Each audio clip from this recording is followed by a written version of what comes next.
Hi, everyone. I just wanted to go live today to talk about the half marathon that I ran yesterday. So I haven't gone live too much on my own channel yet. So I want to start making that a habit. But anyway, we'll wait a couple minutes and see if anyone joins on. And also, please let me know if you can hear me okay. So I just want to make sure that this microphone's working all right. So anyway, well, I wanted to talk today about the half marathon that I ran yesterday. It was my very first half marathon. And hold on one second. Let me pull up the comments. I see somebody's on. So hi, thank you so much for watching. Okay, perfect. One second. All right, I have it up. So I'll see your chats if you guys write anything. But anyway, so yesterday was my first half marathon. I went to the Path of the Flood half marathon in Pennsylvania. Went with my cousin. So we had a great time, and she ran with me the whole time. So it helped so much to have somebody there with me. And she's run lots of marathons before. So she was very supportive and very helpful for me when it was my very first one. So anyway, for anyone who has run a marathon before or a half marathon before, you know that it takes a while, and so you have time to think.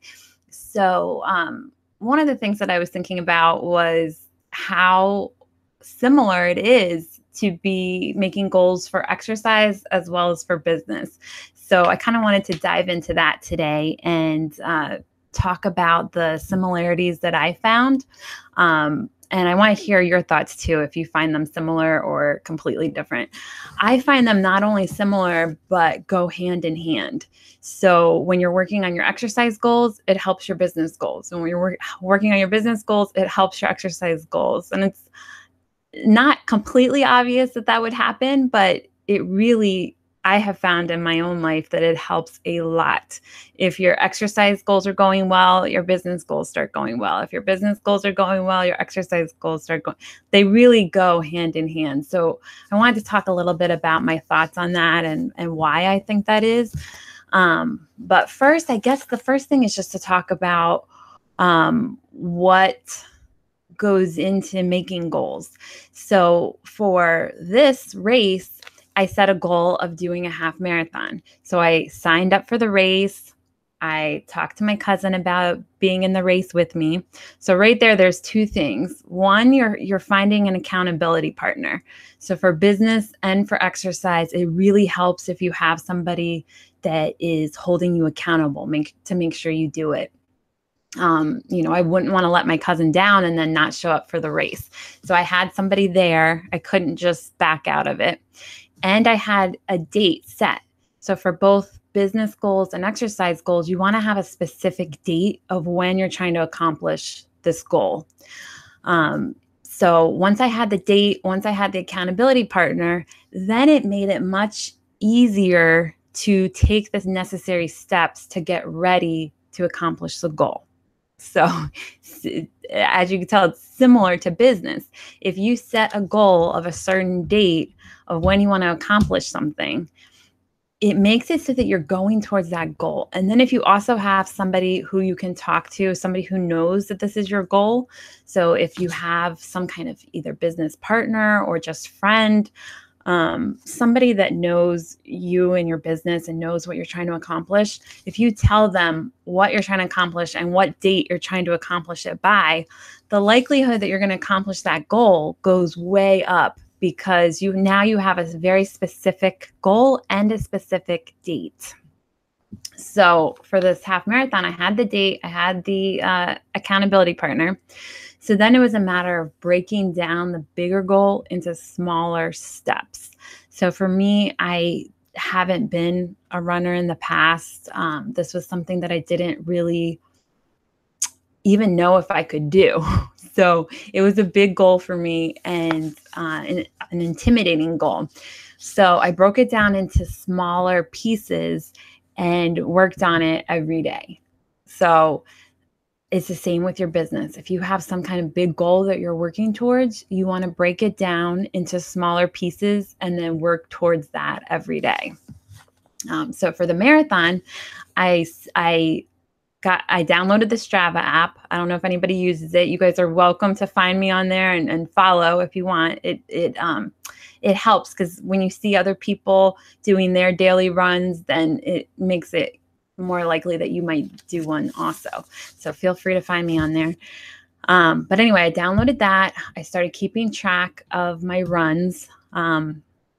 And I just started working towards the goal, breaking it down. And as I started running more and more often, it was less and less scary. This goal that seems so big and so unachievable started seeming smaller and smaller. It didn't seem as big of a goal. And it's the same with business. At first, just starting a business is such a crazy big goal that you can't even imagine actually starting a business. But as you start to do it, you realize, oh, it's not that hard. It's not that big of a deal to start the business. So your goals over time will get bigger and bigger. But in the beginning, they seem like big goals. So you set the goal, you break it down into smaller pieces, and then you just start working towards that goal every day. And then another similarity between, let me just check if there's anything in the chat. Another thing is that, I can't get it to work, is that as you set these milestones and as you start getting closer and closer to your goals, and then as you achieve your goals, that really starts to help build your confidence. And when you have confidence in one area, it spills over into other areas of your life. So for instance, if you achieve some kind of goal in your business, that gives you a little boost of confidence. When you have a boost of confidence, that will help you in your workout. It'll help you feel more motivated to go work out. It'll help you feel happier, stronger, everything. And then vice versa. If you achieve a goal with exercise, it gives you that boost of confidence to go accomplish goals in other areas of your life. So they really go together. And then another thing is just celebrating the milestones. So when I did this half marathon, it's like a milestone. You see a finish line, like an actual literal finish line with the race. In business, you don't really get a finish line that you can cross, but in the race you do. You actually cross through a finish line. People are cheering for you at the end.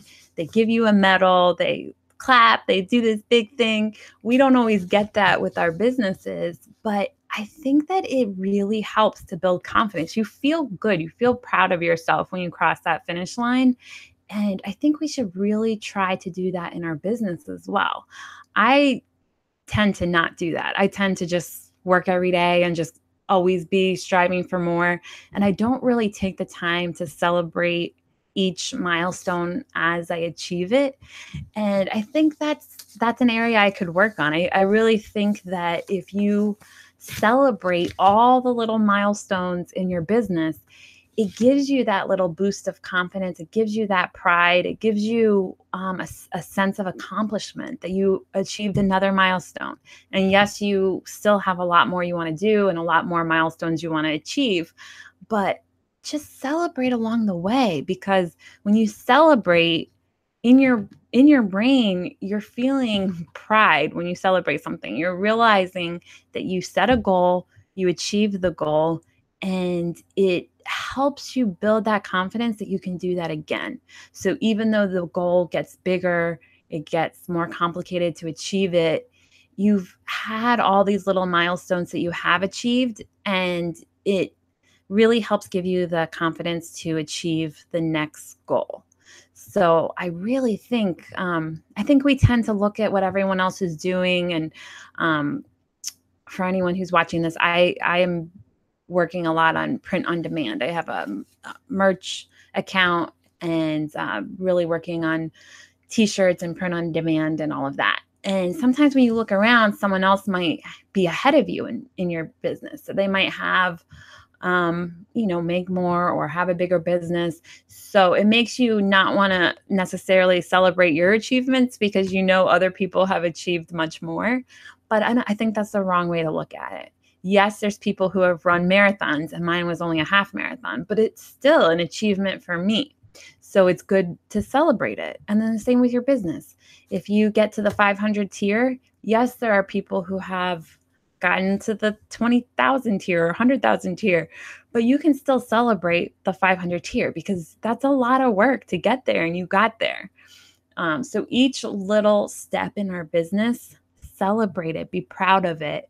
And it really will instill in your brain that you're the type of person who sets goals and achieves them.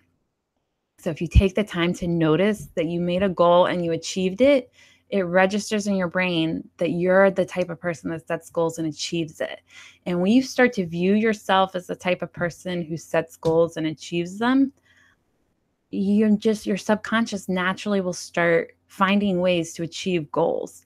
So just really set a goal, achieve it, notice that you achieved it, be proud that you achieved it, and then go on to the next goal and setting the next goal. But don't skip that step of noticing and being proud of the goals that you achieve, because no matter how big or how small those goals were, they were your goals and you set them and you achieved them. And that is something to be very proud of.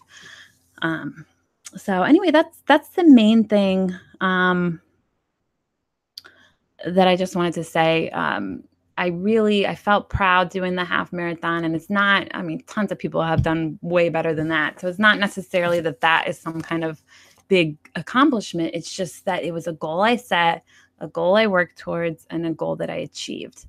And whether it's exercise, whether it's personal, whether it's business, whether it's any kind of goal, just being a good parent, anything, any goal that you have, just take the time to make the goals, do steps towards achieving those goals, and then celebrate your success, and just be proud every time you accomplish another goal.